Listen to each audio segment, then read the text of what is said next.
Morning, and can I welcome everyone to this, the 9th meeting of the Public Audit Committee, and this the 6th session of the Parliament. Before we begin, can I remind members, witnesses and members of staff that the Parliament's social distancing rules are in force, and also if you are moving around the room or leaving the room or entering the room, if you can wear a face covering. The first item of business that we've got to consider is to agree to take items 3 and 4 in private. Are we all agreed? Thank you very much. The principal item we've got on our agenda this morning is to look at community empowerment during COVID-19. There was a report produced by Audit Scotland and the Accounts Commission back in 2019, which was Principles for Community Empowerment, which provides a kind of foundation stone for our discussion this morning. But a briefing was prepared and published late October by, again, Audit Scotland and the Accounts Commission jointly, I think, which looked at how community empowerment had been affected or changed by COVID-19. And so this morning, I'm delighted that we've got a round-table discussion of participants with knowledge and experience of how community empowerment has looked over the course of the last 18 months, 2 years. And could I say to those witnesses who join us online, thank you very much for taking the time to give us your insights this morning. There will be, as you would expect, some questions from members of the committee, but it's also quite a discursive session where you can, if you like, ask questions of each other, and it will be a bit more conversational and hopefully not at all like an interrogation. So I'm keen to encourage a kind of free flow of discussion. And by that token, if there are questions that are asked or parts of the discussion that you don't really have any strong views on, or there's nothing that you particularly wish to put on the record, then don't feel obliged to answer every question or take part in every area of the discussion. If you are joining us virtually, the best way to attract our attention that you want to come in and take part is by putting an R in the chat box. The microphones, your microphone will be activated for you, so you don't need to press unmute on your screens. And what I'd like to do is, again, welcome you all here. Welcome Stephen Boyle, the Auditor General, who joins us in person in the committee. And what I would like to do, because this is a round table, I'd like us to go around and introduce ourselves, and perhaps you can say a little bit about the organisation that you are here representing this morning. But I want to begin by inviting members of the committee here to just introduce themselves before I go on to ask the witnesses. Sharon. Good morning, everyone. I'm Sharon Dowie. I'm the MSP for South of Scotland. Colin Beattie. I'm the MSP for Midlothian, North and Musselburgh. Craig Hoy, one of the MSPs for the South of Scotland. And just for the record, if I could also just draw attention to my register of interests, because I'll refer to it later, that I'm an East Lothian councillor. Willie.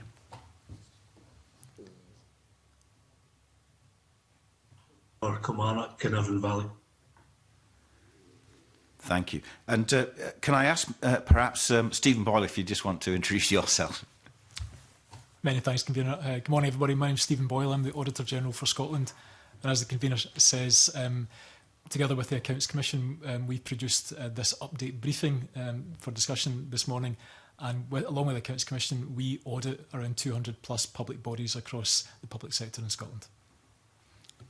Thank you. David Allen, do you want to introduce yourself and tell us a little bit about the organisation you represent?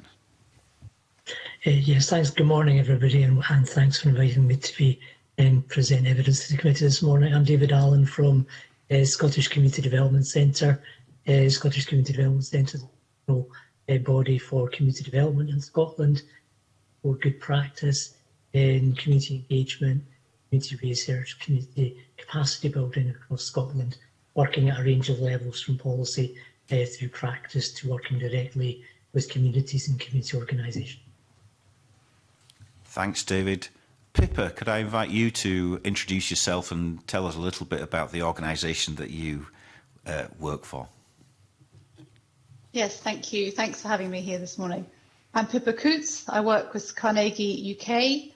We are an endowment. We work across the UK and Ireland to promote wellbeing. We've got a particular focus on community wellbeing, and though we're a policy organisation, we have strong links into communities and a desire to promote enabling states where communities are further empowered. Thank you. Thanks, Pippa. Anna, could I ask you to introduce yourself and tell us a little bit about your organisation? Hi, thank you very much for having me. I'm Anna Fowley. I'm the Chief Exec of the Scottish Council for Voluntary Organisations. So we're the national membership body for charities, community organisations and social enterprises. Thanks, Anna. Ewan, could I ask you to introduce yourself and tell us a little bit about your organisation? Good morning. Thank you very much for having me too. I'm Ewan Leach. I'm the Chief Executive of Surf Scotland's Regeneration Forum. We're a network organisation of over 300 members, ranging from local authorities to housing associations to community groups, with a focus on the regeneration of deprived communities in a holistic way, making sure that the community lead on that regeneration process. Thanks, Ewan. And finally, Ryan. Do you want to introduce yourself, Ryan, and tell us a little bit about the organisation that you're involved with? Thank you very much. I'm Ryan Smart. I'm the Centre Manager for a charity, a SCIO based in Glenrothes in Fife. We're a small charity or community centre that runs in one of the most deprived areas in Glenrothes, very much at the coalface, working with families, the community, and individuals on a number of projects and initiatives in Glenrothes North. Thanks, Ryan. And Ryan, you're here not least because the Collie Community Centre was one of the feature case studies in the briefing paper that was produced. So we thought it would be good to have somebody with that on-the-ground experience joining us. The themes that we want to cover this morning are largely grouped into three areas. One is we want to begin by looking at key factors that lie behind what has worked well during the pandemic. Secondly, we want to reflect a little bit and get your views on what you perceive as the risks perhaps been about how we might go back to the old ways and what we need to do to embed some of the good practices that have been experienced through the course of the last 18 months, 2 years. And then I think in the third section, we just want to concentrate on what can be done to strengthen community empowerment and participation across the public sector, building on any lessons that that you've learned over the course of this last period of time. I want to begin by looking at really what your experience has been and what your reflections are. It seems to me that because of the urgency of the situation facing some of our communities, that there has been a degree of agility, a degree of flexibility, and an extent to which the public sector has supported community bodies and placed trust in community bodies to deliver services and support to communities in a way that perhaps hasn't been seen previously. And you know, it's been put to me that some of the old red tape and bureaucracy has been set aside in order to make sure that things are delivered with speed. So I guess I just want to get your views on whether you think that's a fair summary of the picture. Has that not been the case everywhere? Has it been uneven? But also to maybe get your reflections on how things might have differed over the course of the last 18 months or so compared to how things were pre-pandemic. So I don't know whether, David, you want to come in first to kick us off on that, and then if others want to indicate if you want to come in, then we'll take you one by one. David. Yes, thanks. Thanks for that. Yeah, I think we've managed to get a fairly good impression over the course of the last 18 years of how the response has developed from the community level. We've been involved in a number of collaborative initiatives to actually try and learn from the experience of community organisation. But particularly we were involved in evaluating the RRR Fund, the Response Recovery Resilience Fund, which was administered by Foundation Scotland over 3 phases. The first phase was a very rapid response phase immediately after the pandemic hit, and then the evaluation of phases 2 and 3, which were over the subsequent 6 to 12 months. And that was kind of very small amounts of funding that went to community organisations to help them with their response initially to the pandemic and then the recovery from that. And what we found from that, and this was quite consistent across the board, was that small community organisations were very fleet of foot and very agile, as you've said, in terms of being able to respond very quickly to this hugely changing situation. And I think the fact that they were able to do that were supported through funders being willing just to trust them with applications which came in and were responded to and were paid out almost immediately, was a real kind of credit to the funders, but also a credit to the community organisations in terms of what they were able to do with that money. We also looked at the kind of impact they had with these relatively small amounts of funding. And we're talking about less than £5,000 in many cases, around about £1,000 in terms of immediate response. And what they were able to do with that was not only provide the immediate response, but also connect up with other people and bring in other sources of funding to actually deliver on to meet the needs of their local communities. And Ryan kind of Auidit were one of those organisations that did that and really stepped up to it. I think what's been probably most significant for us in looking at the evaluation of phases 2 and 3 of the funding, which is more about how they then supported that recovery out of the pandemic, was the extent to which local and quite small community organisations had taken a lead in their areas in terms of the pandemic response and wanted to continue to be involved in taking a lead in developing community resilience, community regeneration within their areas as well. That is something that is, I think for us, is still a bit of a gap, because we're conscious that, small local organisations need resource to be able to actually participate on an equal basis with public authorities and bodies who are kind of set up to do that. But the strength of that local community lead and community organisation lead in terms of these kind of things can't be overemphasised, I don't think. Very strongly, not just through that bit of work on evaluating the RRR Fund, but also through other things like cross-sector collaborations led by others, including SDV. Also. And I'm happy to leave it at that just now, but those are kind of main impressions, I think.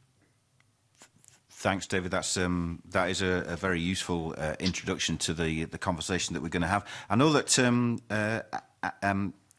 Anna Fowley and Pippa Coots both want to come in. I'm going to take, and I think Ryan was mentioned by David, so I'm going to bring him in, whether he likes it or not. So I'm going to go to Anna first of all, if you want to give us your reflections from an SCVO perspective. Anna.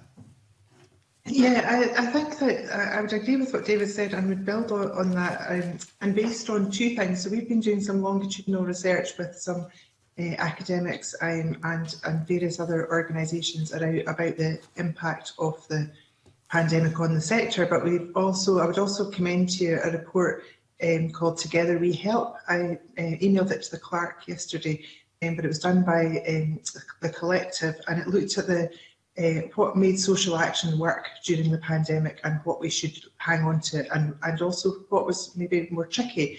So I would say one of the things that we need to remember was that we were in a crisis response. People mobilise, they have energy, they kind of get together and they go for the right thing at the time, but you can't sustain that, you can't rely on that. We've got to look at longer term ways, as David said, of supporting communities to continue to participate in a way that is sustainable and isn't just going to be exhausting, or indeed doing things that the sort of filling gaps at the public sector, because the public sector kind of was quite slow to kind of build on what happened in communities. And the other thing about funders was that public and independent funders didn't just move quickly on new funding, as David described. They also were really good at recognising that things that they had already put in place weren't going to work and weren't going to be sustainable. The organisations were able to flex and change what they were doing to meet the immediate need. That's quite unusual. Normally there'd be lots of hoops to go through to do things like that because people are very focused on what was in the original terms, whereas actually there was a lot of flexibility with existing funding, and I think that's really important to remember and to hang on to, that the original outcome that was intended isn't always what's fit for purpose as you progress.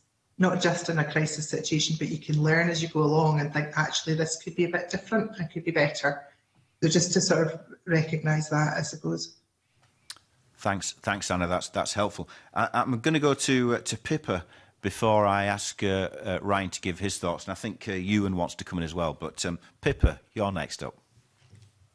Thanks. As one of the organisations involved in setting up Together We Help with Cora and others, I would definitely recommend it, because they used community researchers during the pandemic, so it's a good way to get new voices. In terms of what worked, I think partnership worked. I know that's come across in your reports. But one of the key things I think was, in some places there was whether they knew it or not, a degree of disaster preparedness. For example, where there were existing resilience groups which had been set up previously because of floods or snow.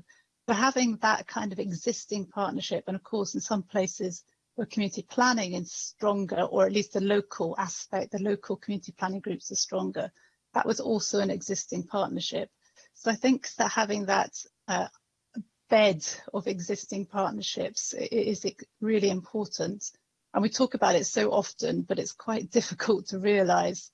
And I think during the pandemic, for one of the reasons that Anna gave there, that it was realised. And I think it was also realised because there was trust, that people had to come together. And I think the public sector trusted the local organisations, and they were given some control, and there was a degree of burgeoning kind of understanding between different sectors. Partially also in some places public sector frontline staff were redeployed and they went to the front line, and I think again that built trust. There was something about moving towards more of a relational state, increasing the relations between individuals across different sectors, that really built stronger partnerships and enabled the community to respond quickly. So I just urge, continuing focus on the hyperlocal going forwards, because I think that's what really worked, enabling the hyperlocal response. Thank you. Thanks, Pippa. That's helpful, and I'll come back to a couple of the points you made in a moment. But I want to bring in Ryan before I ask Ewan to give us his perspective from the kind of regeneration forum. But Ryan, as I mentioned earlier on, you're the kind of lead person in one of the projects that was mentioned as a case study in the report. Do you want to give us your take on how things have been and what you saw emerging? Yeah, certainly. What I would say for the committee's information, I came in as the centre manager sort of at the latter end of this process. Before me was Rose Duncan, but I am very much aware of what happened up until that point. I think one of the big things we're seeing that's been mentioned is that sort of empty silo working, as we would call it, is that people working in isolations, especially in sort of smaller charities, where we would maybe refer us on, but we wouldn't be as integrated as we needed to be. And I think we saw that happen in England with us. And I think one of the, I know this is a question for later on, but one of the positive outcomes for that is we're actually looking at a number of different forums now being set up within the Glenrothes area, such as sort of food resilience and all these sort of things, which I think is absolutely fantastic. In regards to sort of when we're talking about sort of community empowerment and in my opinion, in the purest sense of the word, were we doing that as much as we could have?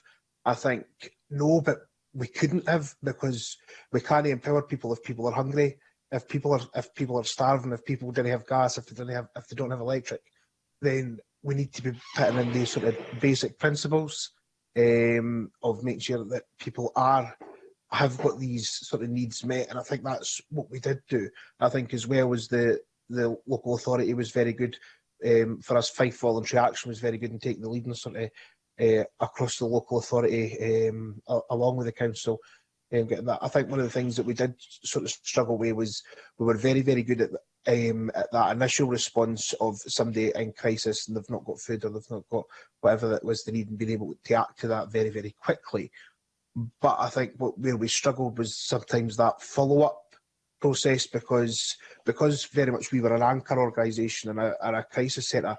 We did that as much as we could, but where maybe a housing officer who would go out and speak to somebody for the council wasn't able to do that because of restrictions, because of rules put in place as well. So I think that was one of the sort of barriers. But I think as we got on through the pandemic, we were able to sort of rectify these, because in the very, very early days, it was very, very scary. And what Rose, the previous manager, did do at the very start was ask the staff within the centre, is this something that we want to do? Or do we go and do we close the doors? And it was very much the staff and Rose at the time that went, no, we need to keep this centre open because people in this community need us. And this is the time that they need us. So they stepped up. And there was a lot of fear at that time because people, even governments, didn't know what were going to be the effects. But back in March 2020, there really was that sort of few weeks of what are we doing here and how do we mobilise, if that makes sense. Yep, no, that makes perfect sense. And again, we'll return to some of these themes as the morning goes on. But I do want to bring in Ewan Leach from SURF to give us his perspective on some of the challenges and how the challenges have been risen to. Thanks very much. Like Ryan, I should say I'm new. I joined SURF in May, so I'm drawing on the work that my colleagues Emma and Elaine, who formerly worked for SURF, did during the pandemic and were in the early stages of it. They did a lot of research with our network, drawing on the experience of about 150 organisations to find out what they were doing in the early stages, followed up by some regional research looking at where the differences across Scotland and the experience of it. I'm not going to repeat what everyone else has said, but collaboration, the reduction of risk aversion from funders and public authorities were the dramatic things that happened. But it reflects the fact it was seen as an immediate crisis to some really basic human needs, access to food, that made that happen. Which I suppose brings the question is, are we viewing some of the other things around poverty as immediate and as important as the ones that we faced during the pandemic? So it was because of that real sort of crisis situation that there was a response. The response was kind of slow to begin with from some public authorities, and it was the fact that community groups were so close to the communities that they were able to identify where help was needed. One of the things that came out in our research, and because of what happened, SURF runs an annual award process for regeneration, and there was a specific award relating to organisations' response to the pandemic, and that went to Lark Hall Community Network, as it's now called. But their good work was based on the fact that there was a community plan undertaken just before the pandemic hit in 2019, which meant they'd had about 34,000 interactions with the community. So they had already begun doing some work. So where those community networks were beginning to happen, they then had access to people that they had already interacted with. So places that were in a slightly better position, I think somebody else referred to disaster preparedness, then they were able to step in really fast to that point.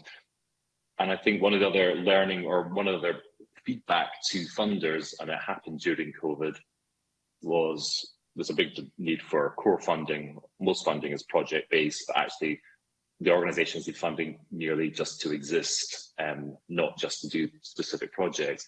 But that ties into, during the pandemic, funding became responsive to community need. So the communities were saying, this is what we need to spend the money on, rather than saying funders have certain criteria that they would like to see certain agendas answered or delivered.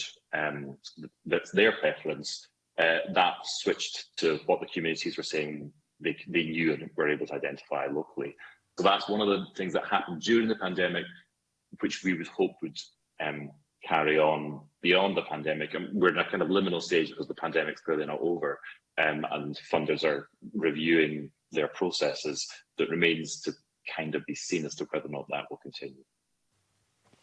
Thanks, Ewan. And that, I think, will be a recurring theme in our discussions this morning, the extent to which and I think Pippa talked about a shift in control, and has there been a shift in control and power? Has there been a decentralisation? Has there been greater community empowerment? Is something which is of interest to us, and whether that is temporary, was temporary, or is permanent. We are the Public Audit Committee, and I do want to ask the Auditor General to give us his view, and not least perhaps because one of the things that it's important, I think, that we do cover is the extent to which there has been an evaluation of this experience, the extent to which this has been measured, the extent to which any good practice is being disseminated, the extent to which lessons that have been learned as we go along are being embedded into the way we're going to look at things in the future. So give us a general view, Auditor General, then, if you want to do your best to help us understand the extent to which there's been an evaluation of the times that we've been living through in the context of the community empowerment agenda. Many thanks, Convener. I think the first thing I'd say is, in terms of the themes that colleagues have mentioned this morning, actually, I think we recognise those very clearly from the 5 principles of successful community empowerment from the 2019 report and the update that came through last month, and the strength of pre-existing relationships, variation in culture that's needed to respond to different contexts. And very much, I think the point that Pippa clearly makes, and Ewan likewise, that it took a crisis for much of the change to happen for communities to be empowered to take some of the decision making that they know best as to kind of the needs of individual communities across the country. But what's the sustainability model as we move forward is a fundamentally important point. You ask about evaluation, maybe come to that in a minute. I'm keen to say a word, and I know it's one of your themes for later on, actually, about the sense of red tape or bureaucracy that inhibits some of the risk-taking and the decisions happening where they needed to happen and the actions taken. So we recognise that a lot, and that colleagues have mentioned, that some of those criteria that existed before the pandemic were stripped right back so that the pace of action that needed to happen took place much more quickly, and that was essential. But it matters now as to, is that the state that's going to remain, or are we going to revert back to probably a more risk-constrained environment? You would expect me, Convener, to advocate for, there's a need for some degree of evaluation controls, a sense of following the public pound. But I think it's important now that when we go through the evaluation model and that funders have a sense of, well, what was actually necessary to ensure value for money, audit trails and so forth, and what really wasn't. And one last thing I would say, and I'm happy to say a bit more about our programme of forward work, is that we recognise as an audit role in here too, Convener, we're part of this ecosystem and culture, and we often hear back the comment that we need to do this because the auditors will expect it or demand it. And I think we're keen to push back against that somewhat, is that actually the evaluation most fundamentally matters about what were the outcomes that were achieved for this, and as opposed to having an audit trail or bureaucracy for the sake of it. And auditors, we are part of that conversation and doing so across the 200 plus public bodies that we audit. plenty of evaluation to come, and our own work programme continues to build upon how well COVID money has been spent over the course of next year. And I can say a word or two about that later if you wish. That's great. Thank you very much. And I think, you know, the emphasis on outcomes is right, because, you know, we were living in unprecedented times with people, you know, at risk of hunger, of isolation, and all the things that go along with that. So I think we've already heard of some of the experiences of communities rallying round and coming together and making sure that people do not fall between the cracks. So we've got a large number of questions and areas for discussion this morning. So I want to move things on and ask Sharon Dowie to get the next part of the conversation going. Sharon. Thank you, Convener. Good morning again, everybody. You have kind of touched on some of the subjects, actually. We worked differently during the pandemic. We definitely worked at pace. We had to change our ways of working. I think David had went and said people were fleet of foot and agile. There's a couple of comments about the public bodies being slower, but it's certainly recognised that the third sector certainly worked at pace and changed the ways of working as they were going through. So I'd like to ask the extent to which the new ways of working are being sustained, and what were the enablers and the barriers during the pandemic? I don't know if Anna wants to go in that one first. So, yeah, I think some things are being sustained, particularly when with independent funders. They've been really keen to learn, and we've been doing quite a lot of work with independent funders about how we can maintain some of that joint working, collaborative working, and a more proportionate approach to monitoring, evaluation, and indeed application of funding. But I think that it's that sense that that Pippa talked about, in fact we've all probably talked about, of that collective approach in local areas is something that, now the relationships are there, it will be more difficult to back off from that, and that's really positive. But for me, there's something about parity of esteem, and David referred to this at the very start as well, where we're in a situation, and we have been for many years, where we see the public sector, the private sector, and the third sector, which becomes, it's as if there's a kind of, you know, you're the extras on the edge, whereas actually what we saw through the pandemic was the voluntary sector, voluntary organisations, community organisations, large and small, whatever their function, were absolutely at the heart of this, and were really, really important. So what I would like to see is holding on to that visibility and recognition that we've seen from across political, you know, local and national politicians, even in the media with the public. I'd really like to see that being held on to, and recognising the expertise that's in the sector, the trust, because the public trust community organisations and charities more than they trust the public or the private sector. Whether that's right or wrong, it doesn't matter at the moment, but we should be building on that, and building on that kind of real focus on what people need and what works, rather than what organisational turf we're on or whose budget it's coming out of. And, you know, that's all important, but the primary thing should be the outcomes and the impact on individuals and communities. And I actually think, just to follow up on what the Auditor General was saying, is that I think that the work that the Accounts Commission and Audit Scotland are doing to actually embed the voice of the voluntary sector and of communities in their work and in their forward strategies is actually really inspiring. I think I think you can feel that commitment, and scrutiny does drive behaviour. So I'm hoping with that leadership that they're showing, that will help to drive change in the future. Thank you very much. And David Allen, you want to come in next, David?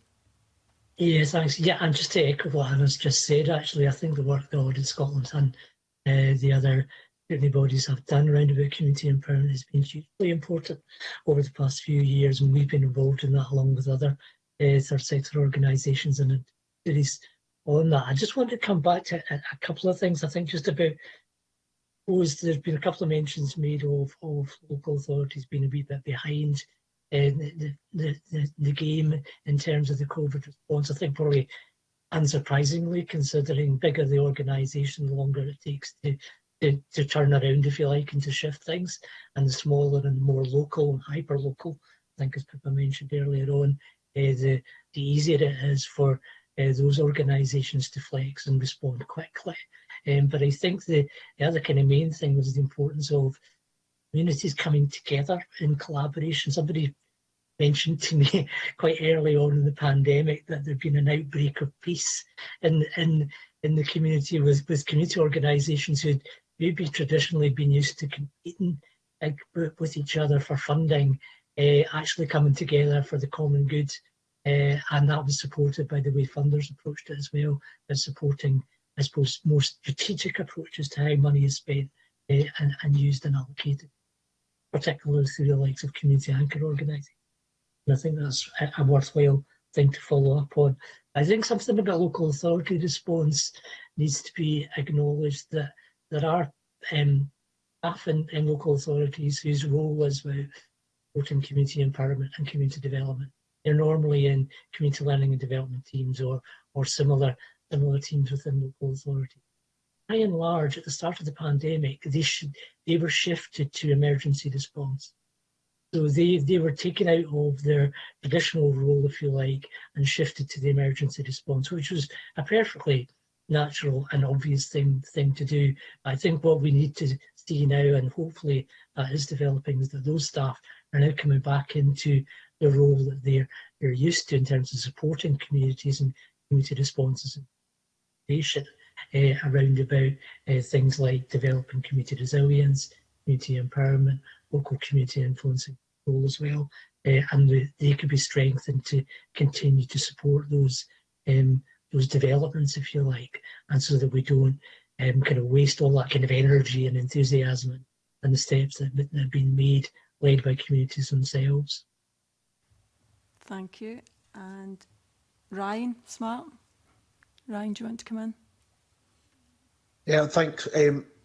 Yeah, I completely agree with what's been said so far in regards to how it's looking on the ground. I think one of the things that we have seen is over the last certainly as we're coming out this side of the pandemic, as we've seen, there have been less focus on the council being the lead on projects that are happening within an area and waiting for the council to come in and do something. And actually, we're seeing more and more is actually, whether it be in my area, whether it be us or Fife Voluntary Action or whoever it is locally, taking the lead and being the lead partner in that rather than waiting on the council, which I think is very, very good. Because as has been stated, the local, such as my organisation, my board of management are all people that live within a 5-minute walk of the centre.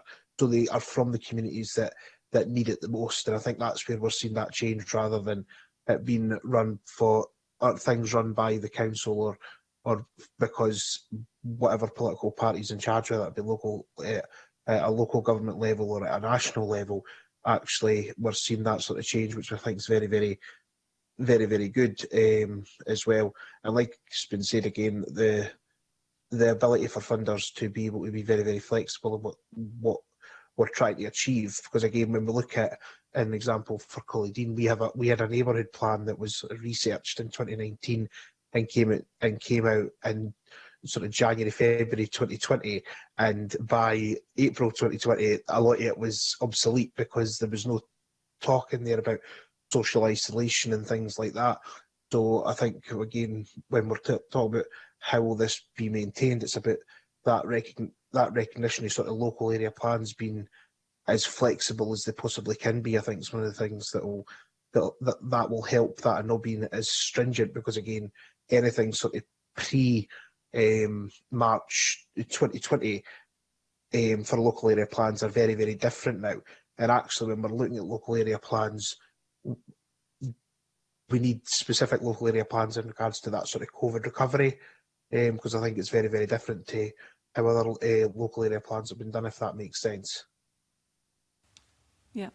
Yep, thank you. And Pippa Coates. Hi. Yeah, it's really interesting to hear what's happening now, Ryan.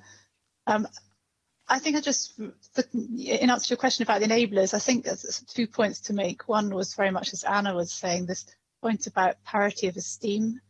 I think although we've talked about partnership, and I'm a big fan of Christie, and I think want to see it enacted, we're not going to achieve it until there's mutual respect between different partners. And I know it's perhaps something of the past, but for a while there was always this kind of issue. If previously worked in the NHS, if you were working in the public sector, you know, you're always kind of asking, well, who is the third sector? How can I connect with the third sector? And we've got to realise that it's a very disparate group. There are the big NGOs, there are the SAMHs and the Alzheimer's Scotland, etc. But what we saw during the pandemic was the vitality of the hyperlocal agencies. And actually, many of them are not agencies. They were just a street where perhaps there was a volunteer group that was already acting, but they had they not had any constitution. They're not necessarily part of any umbrella body, no particular financial accounting. And they may have got, as you know, as described at the beginning, less than £5,000 during the pandemic. And that really helped because it enabled them to pay for really basic stuff, you know, whether that was just to pay for, you know, snacks or to pay for people's out-of-pocket expenses, etc. And I think we've got to understand and live with that complexity. And it's come up a lot as we've thought about how we're going to support and hear from people who are more diverse. And I think that's something that we've really got to think about going forwards, is how to involve people, no matter the difficulties around that or the complexity around that. And the other thing I think we've got really going for us, an enabler, is our policy. If you look at the piece of cross-UK work I was involved in at the end of 2021, start of 2021, called Shifting the Balance of Power with New Local, when we looked at the relationship between the third sector and between local authorities across the UK, Scotland and to a certain extent Wales come out strongly because of our Community Empowerment Act, because of the community planning structures. And so we've got the policy there, and I think we can really need to build on that to enable it to actually work out in practice. Thank you. Thank you. And Ewan Leach. Thanks very much. Yes, I would also repeat what Anna said, that the feedback we got from particular groups was they were now equal partners at a table, where previously they felt as the third sector there was a hierarchy there. They felt that that had totally shifted in the service provision that they were giving during the pandemic. And I think, reflecting what Pippa just said there, places where things happened faster was where there was a good record or register of community groups, which sometimes some third sector interface organisations hold. And so where that existed, then it meant it was easy to access a range of groups, but where that didn't exist, it was hard maybe to reach into those community groups from the public sector perspective. And as David said, there was a higher degree of working across community groups who'd previously been at war, but which was also something that really beneficial that came out of it. But I suppose the thing that I'd written down after the Auditor General spoke was Christie, because some of the things that were needed to happen are about behaviour change. My predecessor, Andy Milne, would say, we've got policies coming out of our ears and the policies are great, but it's the practice that isn't happening consistently enough yet on the ground. And so it's really looking at behaviour change within people who actually have, you know, if I'm honest, permanent, secure jobs, dealing with people who are in more precarious posititions. And I suppose it's until we see Christie really rolling out, which inherent within Christie there are tensions around localising things, but you have to then accept a higher degree of risk. But going back to what David said at the beginning, was looking over what's happened over the past 18 months, we've seen like colossal sums of money going to private sector organisations. I'm not necessarily saying in a Scottish perspective, which have been quite shocking in the kind of degree of scrutiny that has not been applied to them.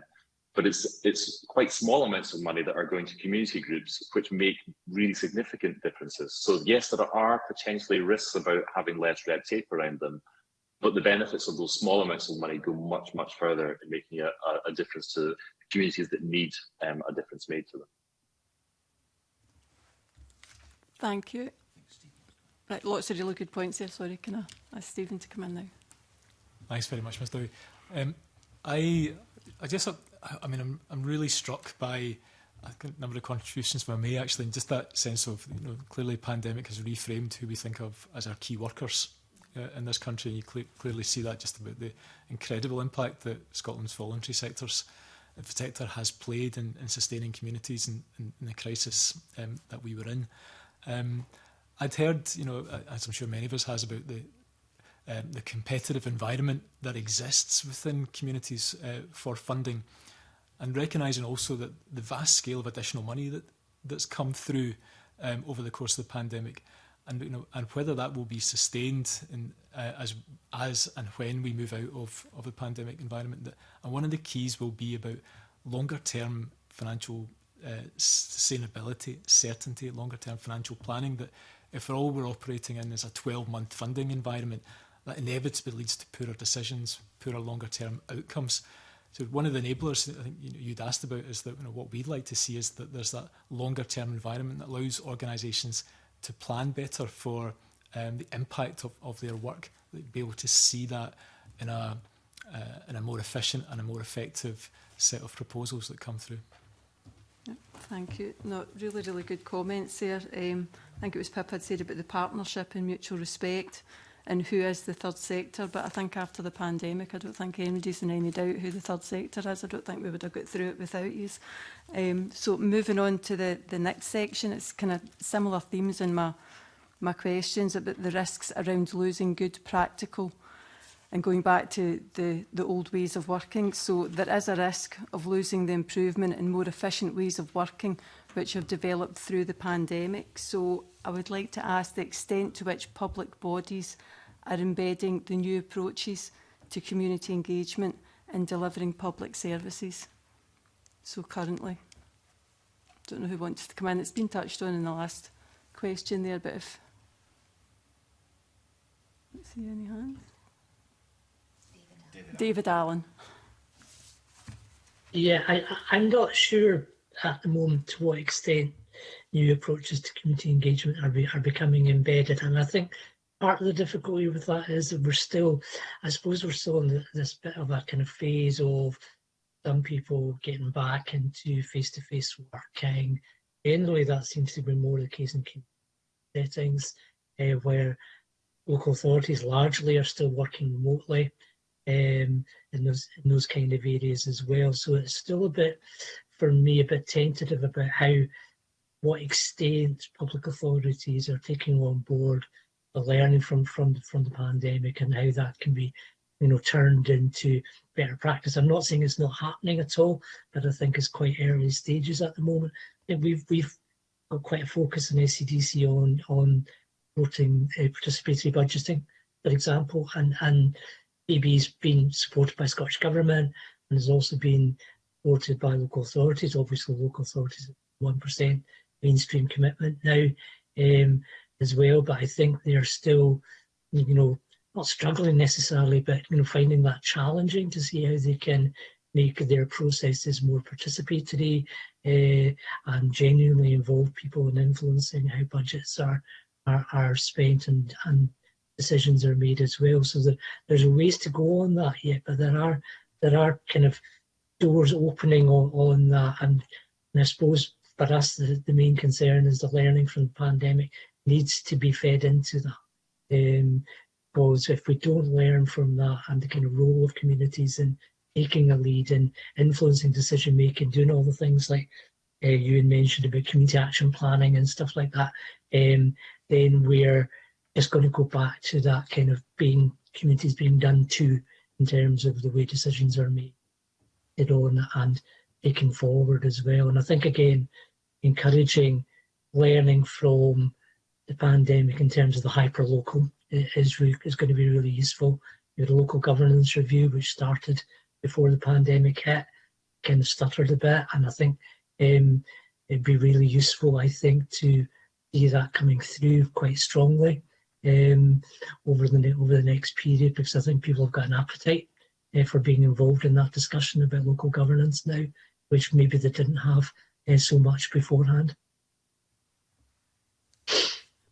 Thank you. Pippa Coots. Hi, I'm also not sure.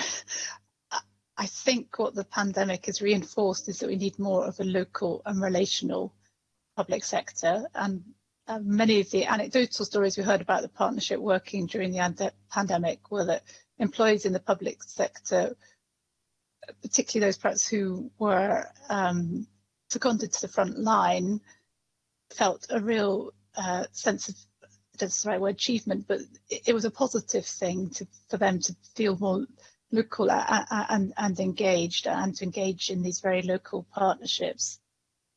But there's a real barrier to that, and that's the ongoing siloed nature of our public sector. And as we know, it's definitely not only a Scottish disease, it's probably across the world. And I think we could just achieve a lot more if our performance management systems were changed, and the operating incentives and the career reward structures, which at the moment seem to be very much of a siloed approach. And I think we need to develop, alongside the fantastic work of Audit Scotland we talked about earlier, develop structures which reward people for giving back some control to hyper-local organisations, and reward people for developing strong and mutually respectful partnerships. Thank you. Thank you. And Anna, you want to come back in? Yeah, just a couple of short points, I hope. One, to say thank you very much to the Auditor General for making the point that I usually have to make about sustainable funding. Much appreciated. I think it kind of builds on what Pippa said there about this isn't all about how the public sector works with the voluntary sector or the third sector. This is about how the public sector works together.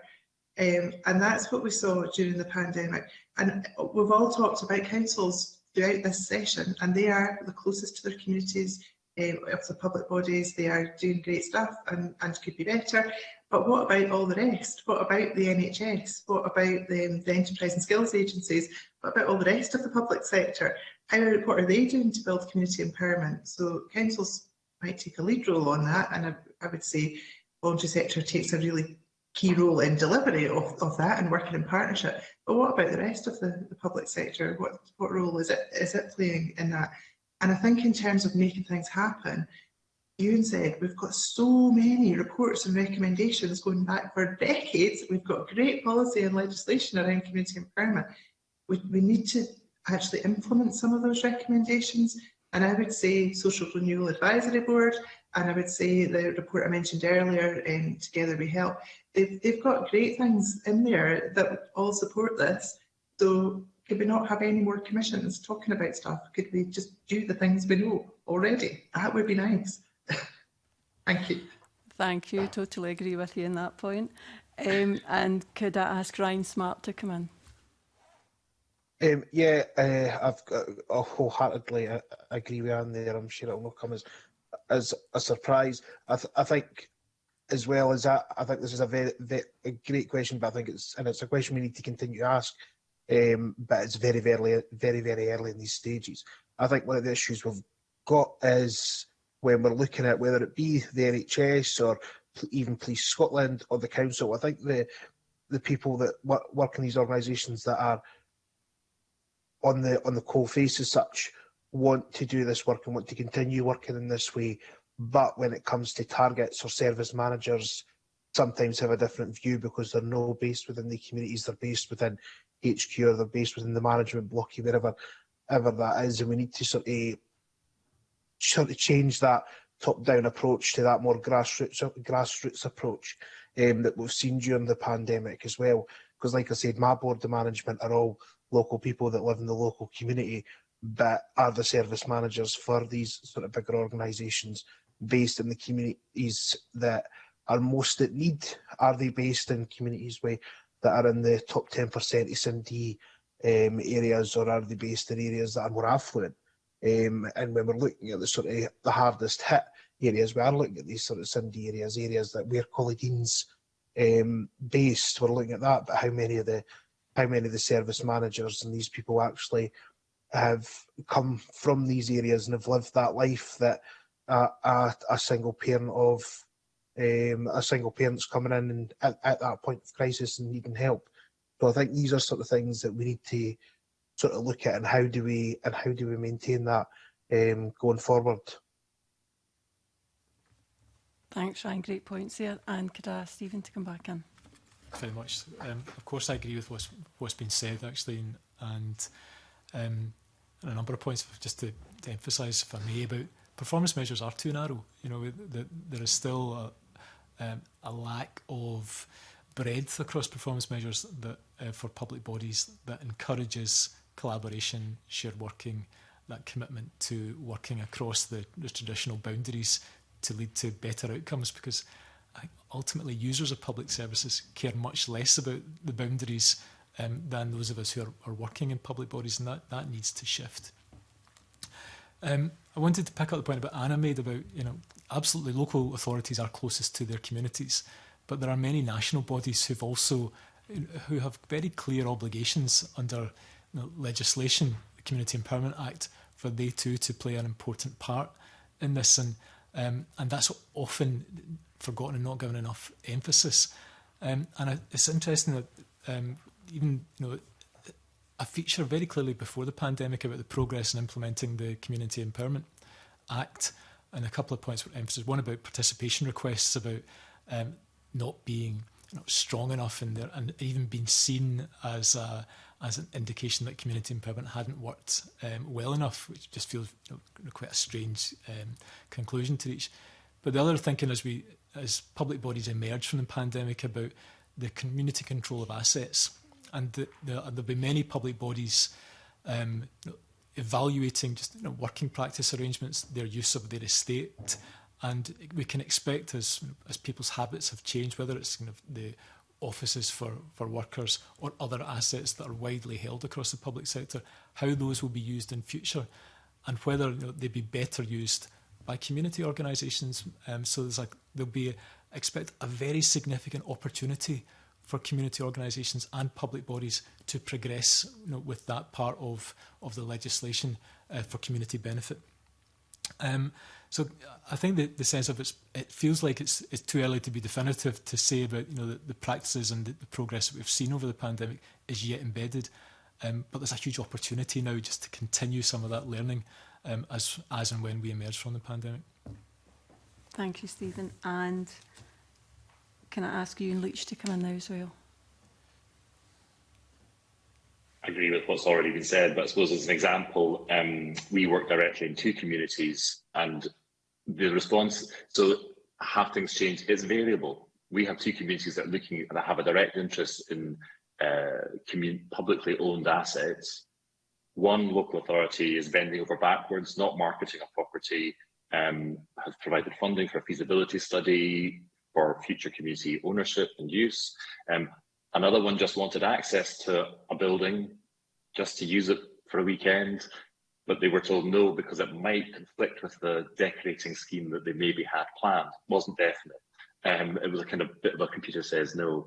And like Ryan says, it's very often the community development workers at the front line who are responsive, but more senior management are maybe more risk averse and saying, well, it just doesn't fit in with other things, or what if it goes wrong? And so they're less likely to be flexible because they're not actually working and seeing what the needs directly of the community are. But picking up on what Stephen said, Scottish Futures Trust yesterday launched a new report called Living Well Locally. It ties into 20-minute neighbourhood type stuff. But again, it reflects on how we use public assets. And looking back over the pandemic, we know that in some of the communities our members were working in, where food was a need, schools could have been the school kitchens, the catering opportunity that lay within those buildings was great, but was inaccessible. And it ended up development trusts, museums, etc., and that were community owned, them opening their kitchens up. Whereas it could have been that we used that better. And I suppose thinking about how we actually use our public assets, such as schools, and making them multifunctional, so that they're used not just during the day, but they are accessible to the communities in the evening, is something that Scottish Futures Trust, there's a lot of money in that organisation, and they are looking at the principles that would make these things of much wider benefit than just for these very narrow uses. And I suppose we're still waiting to see these things being enacted consistently in practice. But as others have said, I think to be fair to public authorities, whether or not that's local authorities or national agencies, they're also in a state of shock and have also been through extreme stress. They may not be individually in some of the financially precarious positions that some of the communities are, but nonetheless, they have been through a very stressful period. They are also exhausted. And so there is a sort of, we're having to go through this kind of liminal stage where we're kind of waiting to see what the fallout is. And we're still waiting to understand really what the economic fallout is in a much wider sense as well. Thank you. Thanks all for your contributions. It's good. Thanks for that. And I want to move things along a bit, and I'm conscious of time as well. But I think we're exploring some really important areas that that we certainly are keen to get your views on and your experience of, and perhaps some lessons that can be drawn from what's been happening. I want to ask Colin Beattie to come in. He's got a series of questions. Colin. Thank you, Convener. Firstly, I'm very pleased that in the course of this discussion we're recognising and highlighting the contribution that communities did make and are making during the COVID pandemic.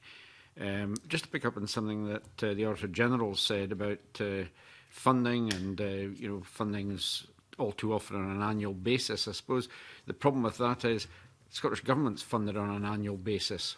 And it doesn't have a certainty as to what its budget's going to be, and that kind of trickles down to other organisations that get funded by the government. Makes it a bit harder. I think it's fairly common in the public sector these days. Everything's short term. But I'd like to look at our community groups and looking forward a wee bit from this, because it's important, I think, that we don't lose the momentum that we've gained. Are public bodies now actually seeking feedback from communities on what's been learned about, from the pandemic, and how are they doing this? Maybe I can ask Ewan to comment first. Are they asking for it? Some are. Funders, particularly private sector funders, and some of the philanthropic funders are asking for that feedback. We are not being approached for direct feedback from other public authorities, but they don't need to ask for it because Carnegie, Cora, SURF, SCDC, we're all providing evidence. So we're all providing examples and case studies, as was we worked with Audit Scotland on that report as well, providing case studies around that. So some are, but not consistently so. And I suppose it comes back to what we were talking about in response to the last question, is are they yet in the position to be asking for that while they're still dealing with the consequences of the fallout? So I'd say not consistently, no. Could I maybe ask David Allen to comment on this? Yeah, just to I suppose to reinforce what Ewan's just said, I think some have been throughout the pandemic. I think one example I think is mentioned in the Audit Scotland report, which we've highlighted through our contact with them, as Argyll and Bute Council, who could have worked throughout the pandemic and in conjunction with local community organisations, the anchors, really try and keep on top of what the response was, where they could best deploy their efforts, and for that kind of collaboration as well. So I think it has been happening in various areas, but again, I agree with you, and it's not maybe not quite across the board yet, so it's still a bit patchy. David, I guess that it's quite important that we do learn these lessons. And is this the right time to be engaging to try and learn these lessons, or are we too early? Should we be doing this in 6 months or a year after the pandemic, hopefully, is adequately under control? I think actually it is the right time. I mean, I think with it, people are engaging online, and in some instances now face to face, meeting safely. I think there's a danger if we leave it, 6-12 months down the line, that we lose the any momentum that was established during the pandemic, and kind of lose that kind of energy that was brought to, because as been mentioned by a couple of folk before, people are tired, but they do want to see something good come out of the other side of this experience, awful experience we've had over the past 18 months. So I think to not engage with people and find ways of engaging innovatively with people, a number of examples around about that we know about and can highlight. And everybody on the ground knows that there are opportunities now to much more opportunities to engage public bodies about how we develop more resilient their own community responses. So yeah, I think the time is right now over the next few months. Otherwise, we face losing that kind of momentum in around it. Can we bring Anna Fowley in? Given that it's fairly limited so far, the number of public bodies that are seeking this sort of engagement and feedback,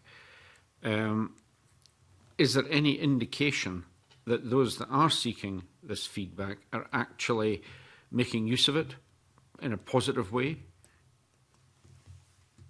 I don't have any information on that at the moment. It's the next phase of our longitudinal research. That's what we're just launching it next week. So that's what we will be looking at in over that. So I'm afraid I don't have anything to add. I think you and David are probably closer to it. If I could just push back slightly though, since you gave me the mic, on what you said about annual funding, is that when it's Scottish Government and local government, what the uncertainty is around the quantum. It's about how much you're going to get. It's not about the whether.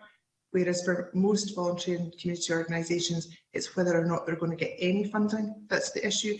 So councils and government or whatever are not issuing annual redundancy notices. There's not that same precariousness around it. So it's a fair point, but it's not quite to the same extent as it is in the voluntary sector. Thank you. Maybe I could ask the Auditor General here. Presumably you're looking at this sort of community engagement about how public bodies are engaging with the community. The public bodies that are, is it mainly the council, which I would expect it would be perhaps? And if so, are you seeing any sign that the feedback that's being obtained is actually being used positively? So you're right, it is predominantly local authorities who take a lead role in community engagement. And there are other bodies too, so the enterprise bodies, NHS, Police, Creative Scotland have been in the bracket of being the funders over the course of the pandemic. In the sense of, I think your question about the kind of lessons learned, and is now the right time, are we seeing that? I think in pockets is the answer, Mr. Beattie, probably. And I think that's probably a reasonable thing up to a point that we are still in the midst of the pandemic. The public bodies are still fulfilling their core purpose, of which community empowerment is one, in a different way than they would have been before the pandemic. What we look to do through this report, and will continue to do through our work, is to highlight the importance that we don't miss the opportunity to learn the lessons of what's worked well in terms of community empowerment and community engagement during the course of the pandemic, reverting back to practices that would have been in place beforehand, as and when people tend to go back to offices, maybe fall back into kind of the way things happened. I think some of the kind of earlier conversation this morning that things weren't perfect in terms of community empowerment before the pandemic, with the extent to which the Community Empowerment Act had been implemented. There was still a way to go across really all parts of the public sector, local government and other public bodies. And through what we look to do through this report that we're talking about this morning is to say there are some terrific examples of where partnership working between public bodies and community groups have had that impact, to share that good practice, share that knowledge, and continue making further progress in community empowerment. We'll keep doing that through our work in reports that we've got and papers produced during 2022, and of course through our annual audit work, where we in local government context look at the statutory duty of best value, of which cover community empowerment, but also the wider duty that exists on all accountable officers of public bodies to implement the principles of best value. Thank you. Maybe I can just ask a slightly different question in terms of approach. A lot of the changes that have been made during the pandemic have been, by their very nature, temporary. And are public bodies consulting on these, specifically on these temporary changes, in terms of how they take that forward, whether that's going to fall away, whether that's going to remain in place? Ryan, you're at the coalface. Have you been asked about this? It's not something that I've been asked directly. I think it's been more about people reacting to the need. And I think when we're looking at the sort of evidence and stats, I mean, I can give you evidence, how many food parcels I gave out and or how many people we engaged with during the pandemic for different things. But I think a lot of the evidence that is coming forward for colleagues and sort of other public bodies it's anecdotal evidence that we're working on just now, just because we've not had that time to collate and bring evidence together. We've tried our best to keep numbers there, and that's why I said I can tell you how many food parcels Colleague Dean gave out during the pandemic. But in regards to that sort of finer detail that in the longer term impact, well, what did that food parcel mean? I don't think that's there, but it's not something that's really been discussed, and I think it, like I said, it is sporadic depending on who you're asking for funding from, if that makes sense. No, that's good. Pippa, have you seen any signs of good consultation on temporary changes? No, not necessarily, but perhaps I would hope that people wouldn't be coming to us because we're a UK policy organisation. I'd hope the consultation would be happening at a local level. In answer to your question about whether this is the right time, I suppose taking into account what people have said around the degree of exhaustion, I think it is very much the right time because of what others have said. You know, there is now an opportunity, and actually, I remember about a year, 9 months ago, I spoke to some people in local areas working for third sector organisations who very much wanted to see the changes embedded, fearful about it, reverting to how it was before, more of a top-down management approach. And I think it's the right time also because of what others have said, is that much of what we saw in terms of the underlying issues, I think Ryan said right at the beginning, the degree of sort of poverty, deprivation, people's access or lack of access to food, for example, food insecurity, that came out, much of that was revealed during the pandemic was actually there already. And that's also true with regard to inequality and the access of people with disabilities from ethnic diverse groups, etc., to policy making, their lack of access, that was there already and it came to a fore during the pandemic. But I think we have a responsibility to try to right those wrongs, some of which really would be helped by much more of a preventative approach. Again, something that Christy talks about. I think, again, we're back to this idea of can we more effectively enact the good policies and previous recommendations of very strong commissions? Can we get on and enact those? Thank you. And can I just finally bring David Allen back in to comment on this question of public bodies consulting on temporary changes to determine, you know, are they going to fall away? Are they going to stay there? Are they just temporary for the pandemic, and so forth? I mean, again, we don't have any kind of regular examples of that. Again, we're not working, you know, directly on the ground in local areas, and we tend to work through programmes and get kind of, as Ryan says, more anecdotal evidence or examples of that. But I'm not kind of aware of any kind of major kind of consultations around about temporary changes to the way public services are delivered. I know several authorities where they've done that kind of on an ongoing basis, but not particularly in relation to any kind of temporary changes. There's one thing I just wanted to kind of ask more than anything else, rather than comment on, though, was that we are talking about local authorities a lot. Well, there are plenty of other public bodies out there. Is actually what's the role of community planning in all of that? I think for me, there's a bit of a question here about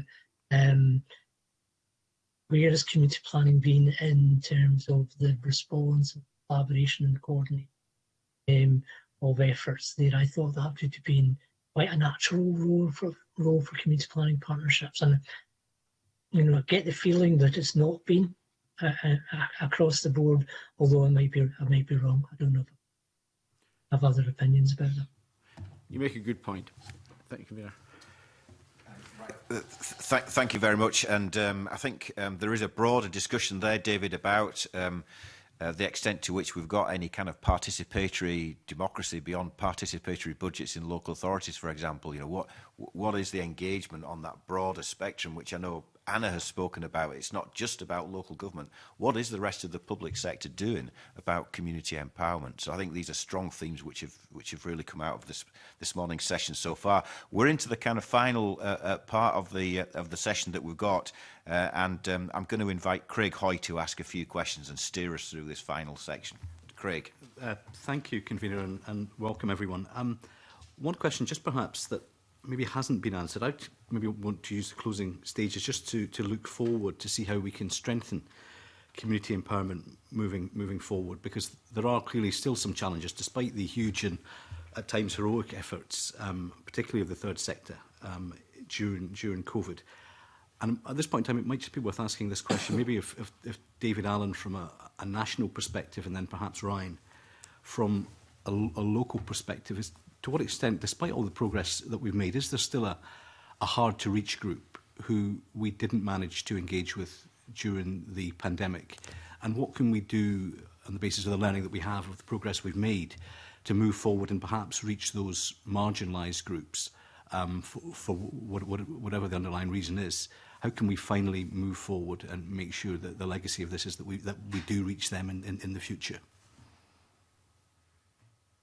That's an interesting one. I think actually we've probably made more progress in engaging with, I wouldn't say hard to reach, I would say less heard groups through the pandemic. And primarily that was through working through those people who have contact, or those organisations who do have the contact with those less heard voices, whether it be community organisations with, particular areas of the community and sections of there as well, and actually supporting them to do that work much better and help them to engage with their community, their wider community. So I think that was something that I was struck with by when we looked at the evaluation of the RRR Fund, for example, just the range of different kinds of community grouping organisations that are involved with that.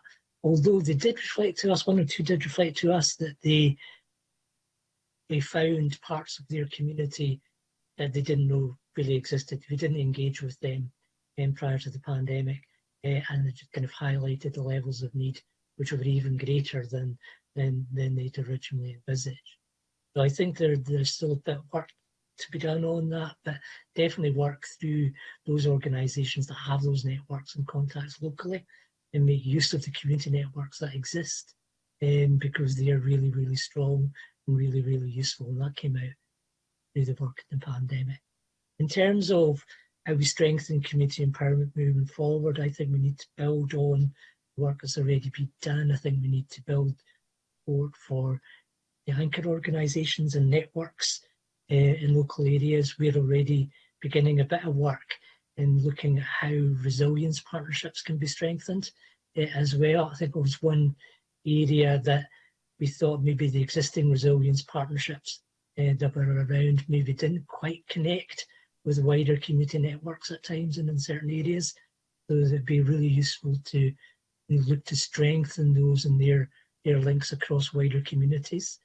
And just as been mentioned already in the session, developing our approach to local governance, hyper-local approaches, really good, strong local community, flexible community action planning, community-led action planning, things like participatory budgeting and increased focus on more local control and more local influence, also things that affect people. Great. And Ryan, just from a sort of local perspective, obviously in Glenrothes, you were making the point that your board live within 5 minutes away, but sometimes the most extreme problems are the ones that are nearest to us and we don't see them. Do you feel like you've made progress on the ground in reaching people that you haven't engaged with before? Yes, I think we have. I think one of the things that I worry about to a certain extent is that we got a huge amount of sort of volunteers come forward during the pandemic to help, but now we're at a point that even some of my staff are that COVID volunteering fatigue, because we're now going into the end of year 2, and how do we sustain that? Because a lot of the work that we've done and working with these people to empower themselves to come forward, it's been a very, very intense sort of 2 years. So how do we then keep that up and keep the community's expectation of what they've been receiving in the last 2 years to where it should be? I think as well, one of the things we have seen, it's always been there, I would say, but we've seen it highlighted is actually we've not just got a COVID pandemic going on, we've got a mental health pandemic now because of this, because of the social isolation that's happened. And actually people are still scared to come out their house because of this. They're still scared to interact. And actually, how do we engage with these people that won't leave their house? And I think that's a huge thing that we've got to look at, and we've got to go, how do we overcome that barrier? Because if these people aren't going to open the door, how do we deal with that sort of thing? And how do we work with partners in our NHS that when these people are going to the doctors and saying, I've got anxiety, I've got depression, and the waiting list's 2 years to see a psychologist or a psychiatrist, then what is the community support there? Is it going to places like Andy's Man Club? Is it going to community groups and doing these things? How do we marry that up a bit better and make our public sector colleagues more aware of what's happening in the community to help with these people? I think that's one of the huge things. When we link that into sort of, again, well, like I said earlier on, in regards to sort of community empowerment, I think in regards to sort of like my management committee and volunteers have been very, very empowered, but working with individuals where we're at that crisis mode, where it's just feeding them, but how do we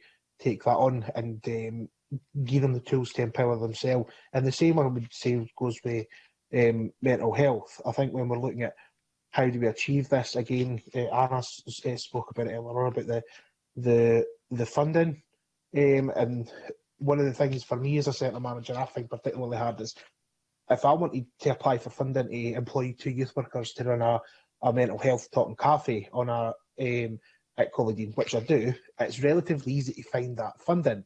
But actually the funding to employ the admin assistant to make sure all the admin's done in the background and the caretakers there to open the centre and make sure it's clean and it's all the COVID regulations are ticked, that's extremely difficult. And that's that for me is where I'm struggling. I can get, I'm no blowing my own trumpet, I can get funding relatively easy to do project work and do this and do that.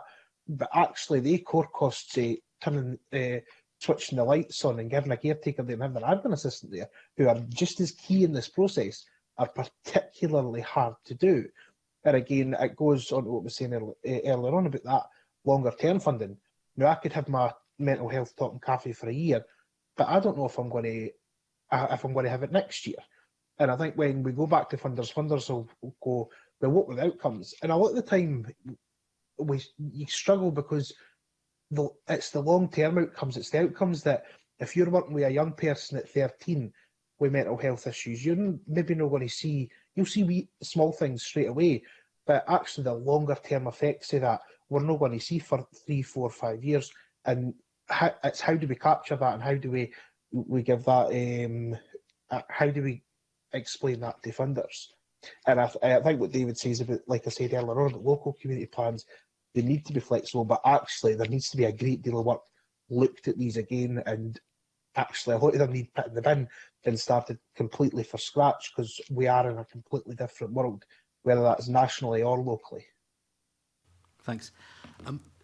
Pippa, from a sort of national or perhaps international policy perspective, to move this forward to the next phase, it will be the political will and the the public bodies that really set the framework that then allows community empowerment to thrive. To what extent do you think all parts of the public sector in Scotland today are supporting and empowering communities?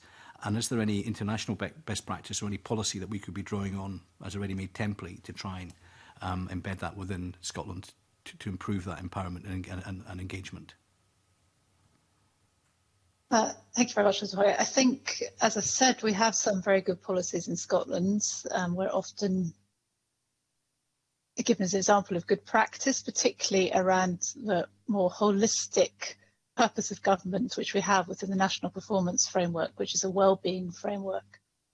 I think a severe challenge for us is supporting the public sector be comfortable with complexity, as myself and that's the Auditor General also has made the point. We have a real challenge in the siloed nature of the public sector and the target-driven nature of the public sector, which I think makes it much more difficult for managers and senior managers to be able to, as I say, take on the complexity, even within building strong partnerships with a hyper-local level, and even the complexity of understanding the third sector, which is a very disparate group, and requires, I suppose, patience and a degree of relational management, which is very difficult to do if you're in a system which is requiring you to deliver. And as I know, many people working at senior level currently in the public sector feel extremely stressed. And that may be because they have fewer people working in their teams than they had previously. It may be because of lack of funding, which means that they're just sort of very much thinking, well, you know, how can I house these homeless people, rather than necessarily thinking of much of a holistic approach around people's wider needs. So I think there is very much a need to support the public sector to try to think differently and to tackle these problems differently in much more of a future-focused, longer-term way. I think we have the answers. It's just how we can overcome the barriers that really stop people from acting in a relational and kind way, which would lead to a huge difference. Thank you. Thanks. Could I just ask the same question perhaps of you? And you talked about the fact that your predecessor said we don't need any more policy, we just need practice. How can we move that forward from taking the policy to, in practical terms, actually doing what Pippa was talking about there, which strikes me very much about moving away from firefighting and actually start to plan long term? I suppose picking up on your question and what Colin Beattie's question, coming back to that a bit as well, everything that needs to happen has already been said. So the things that we were saying before the pandemic became heightened during the pandemic, and behaviour did change during the pandemic, and we need that to continue. Equal sort of parity at the table, collaboration, all those things, long-term funding, core funding.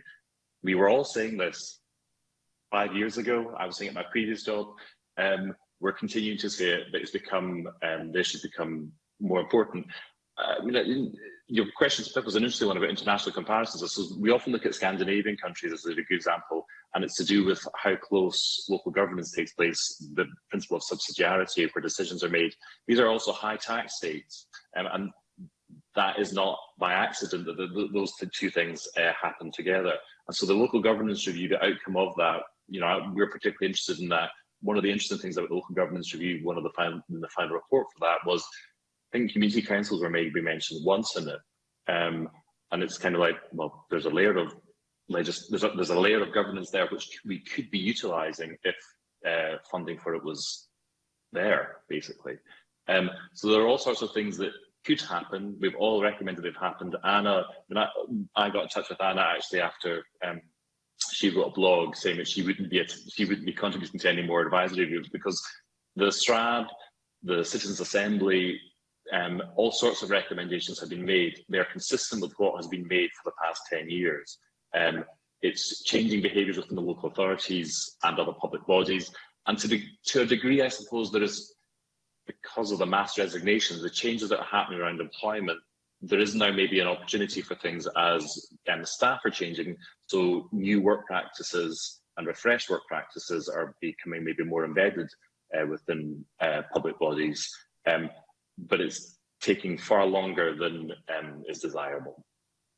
And I want to close by turning to the audit function, I suppose, and turning to Stephen. But before I do that, just to bring Anna Fowley in briefly, the Auditor General earlier said that audit performs far more of a function than a tick box exercise. It's about learning, evaluating and assessing outcomes. Within your members, I think you've got about 2,700 members. Is there still a view that perhaps that audit and evaluation process comes at the end and is very much the tick box to close the project or to reapply for the funding? And do you think there's enough learning taking place within the sector to make sure that we evaluate, assess the outcomes and then collectively learn from what has been achieved or what hasn't been achieved? Okay, so I think there's two parts to that question, and one is about a public audit function, which is quite far removed from most of our members, who are generally quite small community organisations. And it's absolutely vital to be happening behind the scenes. And I think that that kind of collective accountability and making sure that our accountability frameworks in Scotland really look at outcomes, look at the NPF. Process is important, all of that is important. However, looking at outcomes and really bringing the National Performance Framework into the fore and what all the scrutiny organisations do, I think is really important. But I think and I was thinking as Ewan was speaking there's a really important point here about learning within our sector as well. There's a lot of learning to be had from this, and especially that kind of managing to get away from the competitive environment, which of course when you get back into competitive tendering or just grant funding, and even actually public fundraising where there's the kilt walk and those kind of things, there's obviously an element of competition. So, but to try and park the competition so that we can share learning, that's something we're looking at, and others like the Third Sector Interfaces, for example, and Ewan's organisation are doing. So I think it is really important that we do that, because when you're an organisation like Ryan's, you're on the ground, you're delivering really good services, so it shouldn't be incumbent on you to add an extra layer onto that. The rest of us who've got national infrastructure or local infrastructure should be facilitating that and helping it, rather than expecting everybody to do everything themselves, I think. Good.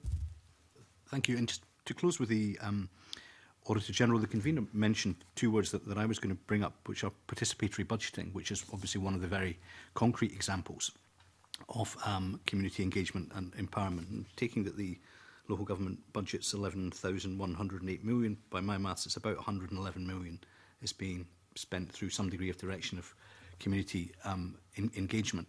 To what extent do you think more should be being done to audit that expenditure, if not through any mandatory sense, to ensure that we're not just making sure the public pound is being well spent, but to make sure, more importantly, that the audit function is evaluating outcomes so that we can all learn and share that best practice that would allow us to accelerate the work that we've heard of today?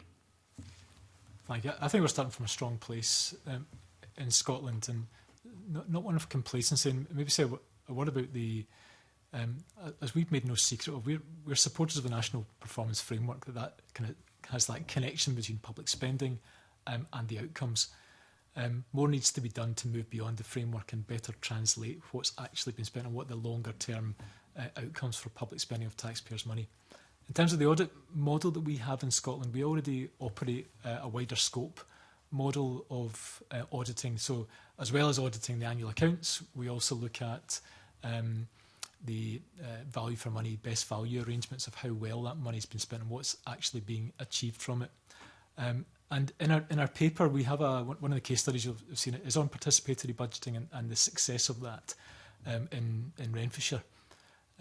Beyond that, though, there is a clear need for really, yes, for following the pandemic pound, of which participatory budgeting is an aspect of, but the communities closest to the delivery of service will know best for what's being achieved. So I think there's kind of two strands. That one is that auditors recognise and accept that, but so do the accountable officers of public bodies, that they know what they're achieving, that they create the right culture, the right conditions for service delivery to happen by communities who best understand.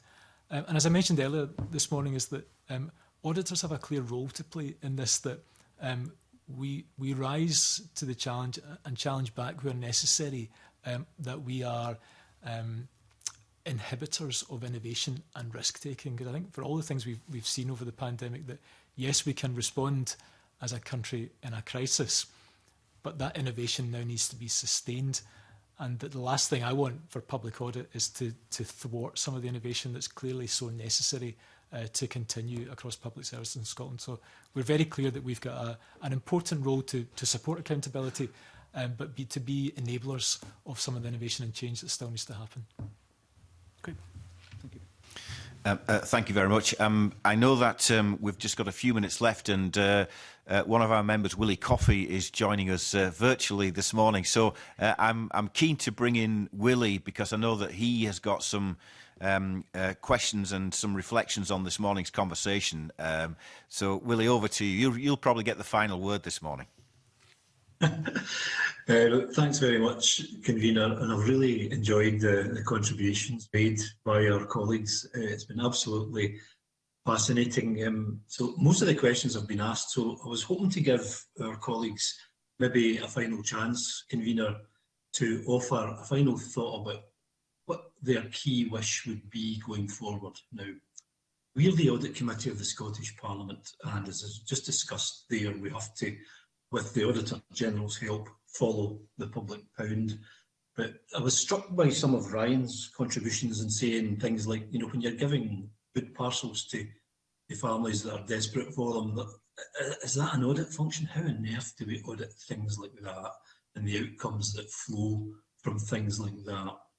So I would wonder if I could just give our colleagues a wee chance to offer final thought about what a key ask would be going forward to protect and enhance and retain the good things, the good practices that have come through COVID, and how we would retain that into the future. So I'd really be obliged for maybe a short contribution from each of the panellists on that, Convener, if that's possible. Yes, of course it is. And could I ask perhaps Ryan to start this part of the session? Ryan.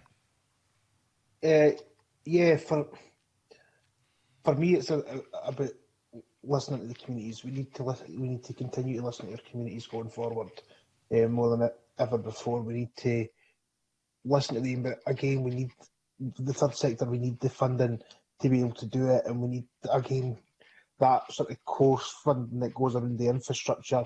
For me, is a huge thing that we need going forward, and we need the money essentially for the purposes of the audit committee.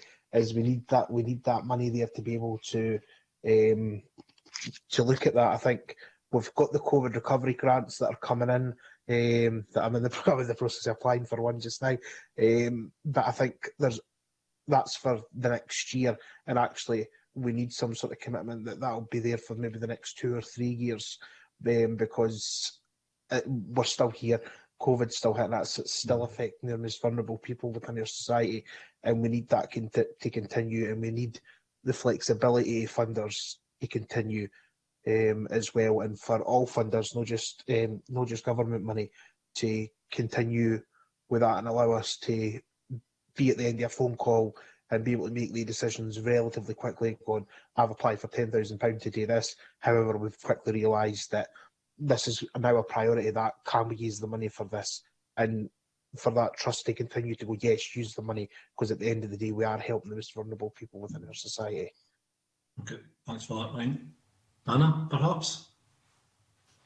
Yeah, thank you to Ryan for saying the thing that I was thinking. So given Ryan has said all that, I'll say something about focusing on success and on outcomes, because the fear of failure is a big factor for public authorities, especially that fear of being hauled up in front of, whether it's a daily record, whether it's indeed the Public Audit Committee, or that kind of sense of being pulled up for a procedural infringement is really, it can really get in the way. So that risk averseness, if we could be more enabling, be more trusting, and see it as a collective effort, and rather than focusing on individual targets, really see that collective effort to outcomes. I think that would make a big difference. That's great, Anna. Thank you for that. Pippa, perhaps? Hi, yes, I think to change our systems so we continue to hear from people who are less seldom heard. So that might mean more participatory democracy, for example. And I think to really support the development of performance management systems that enact the raison d'etre of the national performance framework. So that's well-being for all. So that means holistic management, holistic funding and performance management systems that support real partnership working and devolution of power to local communities. Thank you, Pippa. Thank you. David? Yeah, I mean, I think just one of the main things for me is to learn from the emergency which we've lived through over to apply that to the ongoing emergency that's in our community of poverty and inequality. If we don't learn from how we've responded to that, apply that to the ongoing, if you like, emergency, then we'll be failing. Okay. Thanks, David. Ewan, a final key ask from yourself? Stop looking for new things, fund things that already exist, and need continued long-term support. But more fundamentally, and this is maybe something for the MSPs, prioritise the places that really need the funding. There are communities that really, really need it. There are communities that want it and that are really loud about wanting it.